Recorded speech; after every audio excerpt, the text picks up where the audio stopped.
اور انتہائی دردناک سوال ہے۔ میں ایک غیر مسلم ملک میں مقیم ہوں۔ ہم میاں بیوی ویسے تو اکٹھے ہی رہتے ہیں، لیکن پچھلے 6 سال سے ہمارا آپس میں کسی قسم کا جنسی ریلیشن نہیں ہے۔ آج سے تقریباً 4 سال قبل ایک دن میری بیوی نے مجھ سے ازدواجی تعلق کی خواہش ظاہر کی اور ہم نے تعلق قائم بھی کر لیا۔ پھر کچھ عرصہ بعد وہ حاملہ بھی ہو گئی۔ میں نے اس سے ناراضگی کے باوجود اس کی خوب خدمت کی اور پھر اللہ تعالیٰ نے مجھے ایک بیٹی عطا فرمائی جو اب 3 سال کی ہو چکی ہے اور مجھے اپنی جان سے بڑھ کر عزیز ہے۔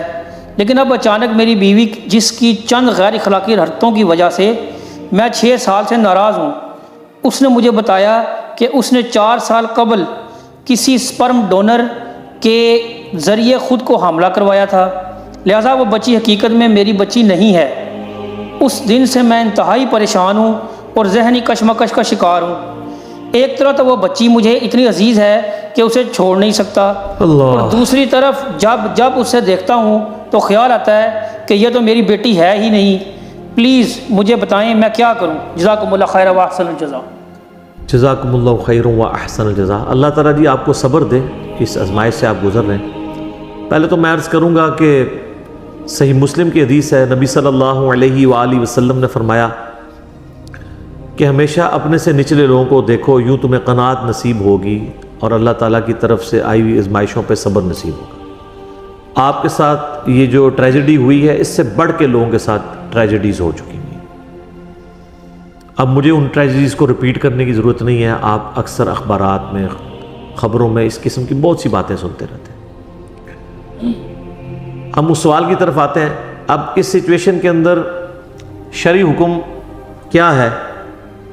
اب اگر اس کو آپ سائنٹیفکلی معاملے کو ہینڈل کریں گے تو ظاہر ہے کہ ایک آپ کے لیے آزمائش والا معاملہ بن جائے گا۔ صحیح بخاری اور صحیح مسلم میں ایک حدیث موجود ہے، اور حدیث کی کتابوں میں بھی ہے، بخاری مسلم میں آ گئی تو مین کتابوں کے اندر وہ حدیث آ گئی کہ نبی علیہ السلام کے مبارک زمانے میں بھی اس قسم کا ایک واقعہ ہوا۔ سعد ابن ابی وقاص رضی اللہ تعالیٰ عنہ کہتے ہیں کہ میرا جو بھائی تھا نا عتبہ، اس نے مجھے ایک لونڈی کے بارے میں یعنی وصیت کی کہ اس سے جو اولاد ہے وہ میری اولاد ہے، کیونکہ اس نے اس کے ساتھ ایک ناجائز تعلق قائم کیا ہوا تھا، حالانکہ وہ لونڈی کسی اور کی تھی۔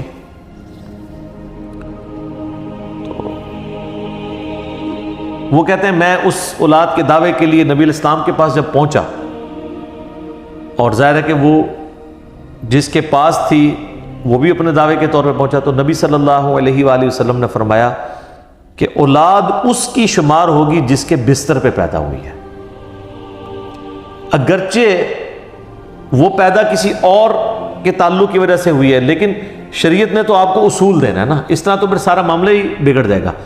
اب آج آپ کہیں گے ڈی این اے ٹیسٹ کروا لیتے ہیں، فلاں کروا لیتے ہیں، فلاں کروا لیتے ہیں، اس وقت تو بالکل کلیئر تھی وہ والا معاملہ، بلکہ اس حدیث میں آتا ہے کہ وہ جب اولاد پیدا ہوئی تو واقعی اس کی شکل بھی اس کے ساتھ ملتی تھی جس کا یہ دعویٰ تھا، تو نبی علیہ السلام نے صرف ایک چیز اس میں ایڈ کر دی کہ جو وہ جو بچہ پیدا ہوا اس کی وہ جو یعنی آپ سمجھ لیں ماں لگتی تھی یا اس کی جو بہنیں لگتی تھی، ان کو کہا کہ تم نے اس سے پردہ کرنا ہے۔ یہ آپ نے اس میں ایک ویلیو ایڈیشن والا معاملہ اس اعتبار سے کر دیا، باقی آپ نے فرمایا کہ یہ اولاد اسی کی شمار ہوگی۔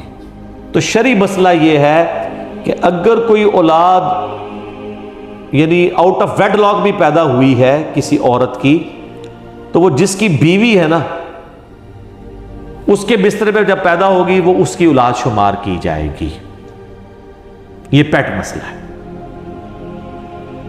اس کے تحت وہ اولاد اب آپ کی ہے، وہ اس کی ولدیت بھی آپ کی لکھی جائے گی جنہوں نے یہ نہیں سوال کیا، لہذا ان کو ٹینشن لینے کی ضرورت نہیں ہے، اس معاملے کو آگے لے کے چلیں۔ باقی ان باریکیوں میں پڑھنے کی ضرورت نہیں ہے، یہ خبر صحیح بھی ہو سکتی ہے، غلط بھی ہو سکتی ہے۔ اب اس کی تحقیق کرنے کی بھی ضرورت نہیں ہے ڈی این اے ٹیسٹ کے ذریعے، کیونکہ ڈی این اے ٹیسٹ کے ذریعے باہر وہ انسانی کوشش ہے، صحیح رزلٹ بھی آ سکتے ہیں، غلط بھی آ سکتے ہیں۔ اگر صحیح بھی آ جائیں اس طرح کے جس طرح کہ آپ سمجھ رہے ہیں، تب بھی شرعی حکم ہم نے شریعت کو یہ فالو کرنا ہے کہ وہ آپ کی اولاد شمار ہوگی کیونکہ وہ آپ کے بستر پہ پیدا ہوئی ہے. اب آپ اس کی پرورش کریں اور اپنے معاملات کو اس طریقے سے آگے لے کے چلیں. یہاں پہ میں ایک اور بات بھی عرض کر دوں اسی سے ریلیٹڈ. صحیح بخاری اور صحیح مسلم میں حدیث ہے, نبی علیہ السلام نے فرمایا کہ جس شخص نے اپنے آپ کو کسی اور باپ کی طرف منسوب کیا خود سے اور وہ اس کی اولاد نہیں تھا, تو ایسے شخص کے اوپر جنت حرام ہے. کوئی اپنے باپ کا نام نہیں بدل سکتا. بخاری اور مسلم دونوں میں ایک حدیث ہے. مسلم میں ذرا ڈیٹیل ہے کہ مولا علی علیہ السلام نے ایک صحیفہ نکالا اپنی تلوار کی نیام میں سے جس میں کچھ احکامات لکھے تھے. ان میں ایک یہ تھا کہ جو شخص اپنے باپ کا نام بدل دے اور اپنے آپ کو کسی اور باپ کی طرف منسوب کرے, اس پہ اللہ کی لعنت, اللہ کے فرشتوں کی لعنت اور تمام لعنت کرنے والوں کی لعنت, اور قیامت والے دن اللہ تعالیٰ نہ اس کا کوئی فرض قبول کرے گا نہ کوئی نفل قبول کیا کرے گا. والعیاذ باللہ. ایک اور حدیث ہے بخاری و مسلم میں کہ جس شخص نے اپنے آپ کو کسی غیر باپ کی طرف منسوب کیا اس نے کفر کیا. یعنی ایک بہت سٹرکٹ مسئلہ ہے. اس لیے آپ دیکھیں اسلام میں باپ کا نام ساتھ بولا جاتا ہے نا. یہ جو پبلک میں مشہور ہے نا قیامت والے دن ماں کے نام کے ساتھ بلایا جائے گا, بالکل جھوٹ ہے. صحیح بخاری میں امام بخاری نے باقاعدہ اس کے اوپر باب باندھا ہے کہ یہ متھ پبلک میں مشہور ہے, اور وہ حدیث لے کے آئے کہ جو خائن شخص ہے اس کے لیے قیامت والے دن ایک جھنڈا قائم کیا جائے گا اور کہا جائے گا یہ فلاں بن فلاں کا ہے. تو فلاں بن فلاں جب عرب میں کلچر میں کہا جاتا ہے تو وہ باپ کی طرف منسوب ہوتا ہے, تو باپ کے نام سے ہی پکارا جائے گا قیامت والے دن. ان احادیث کی روشنی میں یہ خود ایک کبھی گناہ ہے, لیکن اس میں ایکسیپشن یہ ہے کہ جس کے بستر پہ اولاد پیدا ہو رہی ہے نا وہ باپ اس کا شمار کیا جائے گا. اور اس کے اوپر بھی ہمارے پاس ایک پریکٹیکل کیس موجود ہے بخاری اور مسلم دونوں کے اندر. سیدنا ابو بکرہ ایک صحابی, ایک لفظ ہے ابو بکر, وہ تو ہمارے خلیفہ اول ابو بکر صدیق رضی اللہ تعالیٰ عنہ علیہ السلام. ایک ابو بکرہ لفظ ہے, وہ بھی صحابی, یہ بھی میل نام. اگر اردو میں ہوتا تو آپ کہتے ہیں کوئی فیمیل نام ہے کیونکہ ہلا گیا آگے, ٹھیک ہے, جیسے طیب سے طیبہ, ٹھیک ہے. تو ان کے بارے میں آتا ہے بخاری اور مسلم دونوں میں ہے. مسلم میں ذرا تفصیل کے ساتھ ہے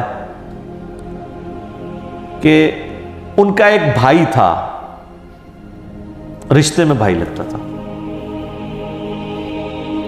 اس کا نام تھا زیاد, جو حضرت علی کا بڑا قریبی تھا ان کی دور خلافت میں.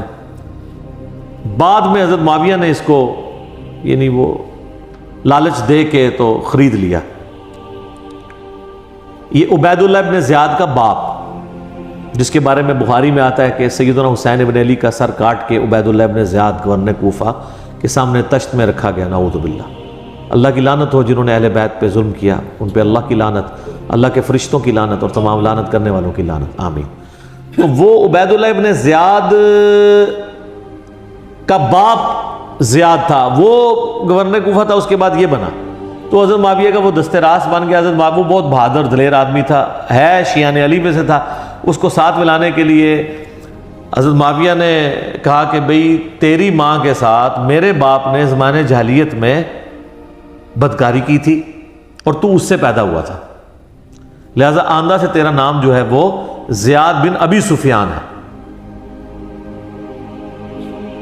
اس کا نام چینج کر دیا. اس کانٹیکسٹ میں بخاری مسلم میں حدیث ہے کہ وہ حضرت ابو بکرہ کا بھائی لگتا تھا رشتے میں. تو حضرت ابو بکرہ کو لوگ آگے کہتے ہیں کہ یہ جو حرکت کی ہے اس نے تیرے بھائی نے, یہ ٹھیک حرکت ہے.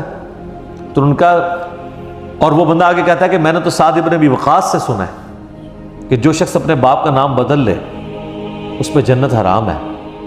تو ابو بکرہ کہتے ہیں تم سعد کی بات کرتے ہو, میں نے تو خود رسول اللہ سے ہی بات سنی بھی ہے, لیکن میں کیا کر سکتا ہوں, میرے بھائی نے جو حرکت کی ہے.